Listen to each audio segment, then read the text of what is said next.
vortex, I have a confession. I broke one of my rules. I went to the hospital.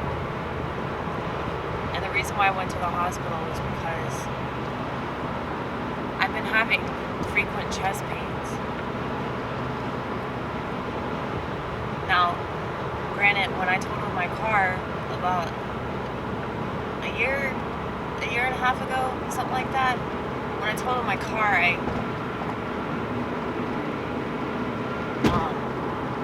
had chest pains from that. And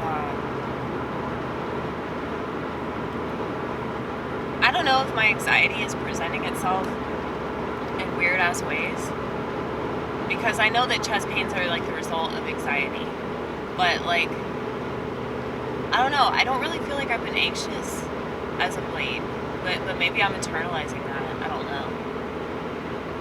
I guess maybe because like I've always had, psychological issues, and I think that I'm dealing with them a lot better. They've definitely transformed. But, they ran tests, they ran my blood, they did blood work, they, did that little thing with my finger, blood pressure, they did some kind of scan with an x-ray, they put it over my chest, and, I forgot the other thing, it was like an EAG or something like that. Yeah, but they said it was fine. They said that I don't have any cardiac problems whatsoever. So, I guess that's good news, right? That's good news that I'm gonna have to pay $5,000, for nothing. Well, I mean, that's better news, right? That's better news than having to pay additional money for additional tests and, like, say I needed a heart transplant or something like that, or I had, heart arrhythmias. I don't have any issues like that. I just have pain in my chest that flares up every so often, and it flared up before I went to work, and I was trying to ignore it, but then I was like, what if I shouldn't ignore this? What if I should, like, do something about it? And, like, everybody that I worked with was like, you need to go get checked out. Like, as much as you hate doctors and nurses and hospitals and all that, like, you need to go get checked out, and the medical personnel was really nice.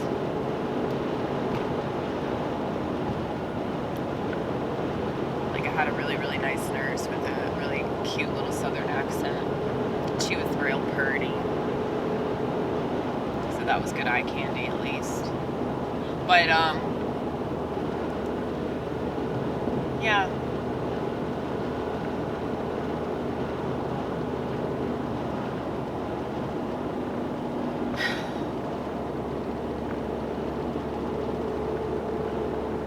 I'm not mad at myself for, like,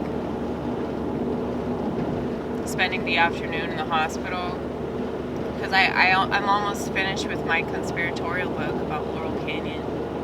So I read when I was there, and I had a little emotional meltdown and started crying. Not that that's weird, but I, had a good conversation with God, had a good conversation with myself. Like I've said, nothing's ever a waste, right?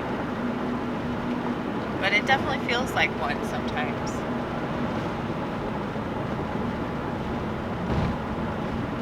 Sorry for the sound if it's making a sound.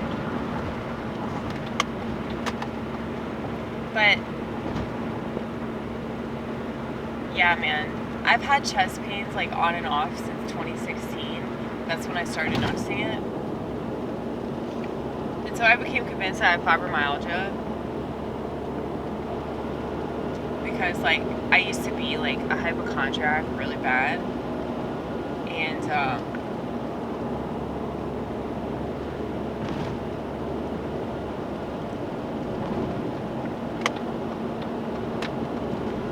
one of the symptoms of fibromyalgia is chest pain. It's just chronic pain. And, you know, that's something that, yeah, I've been dealing with. But I don't really like to complain about it because it doesn't change anything. So I just, you know, use the drugs I want to use whenever it's necessary. And whenever it's unnecessary, I just, you know, kind of grin and bear it, I guess. Because it's like, complaining always makes it worse.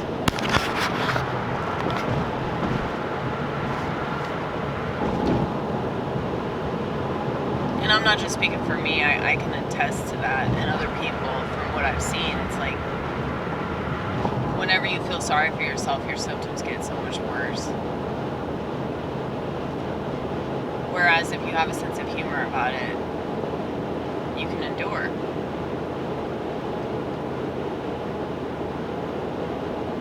And endurance is a good thing. Even though the circumstances are definitely, you know, nothing to be desired. It's just kind of proves like how strong you are as a person. So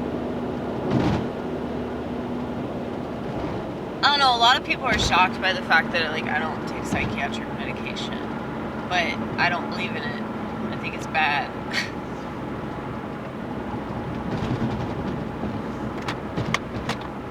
But it's like, if you endure more, like, it won't seem like a big deal. Like, something like, you know, a menstrual cycle won't be a big deal. You know? But I don't have health insurance though, so it's gonna be like, I'm guessing it's probably gonna be like at least like $2,000. At least.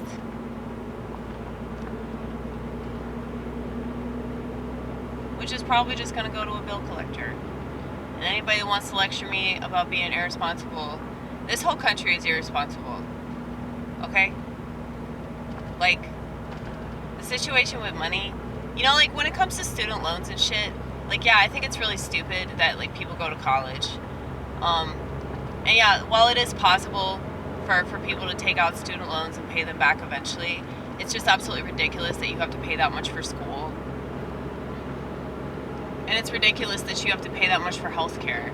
You know, it's just absurd. And the whole time that I was paying for health insurance, like, I didn't really receive the benefit of that. So it might seem like kind of crazy that I'm just winging it, but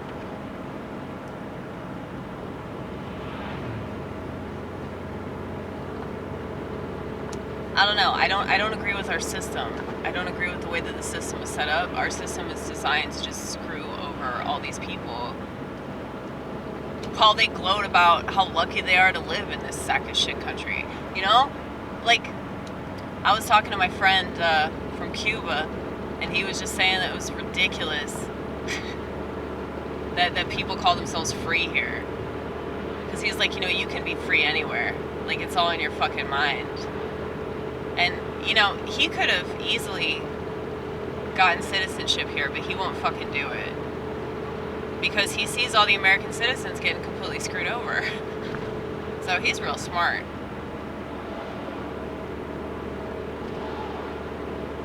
But the more people you talk to from different places and different backgrounds, and they have different outlook,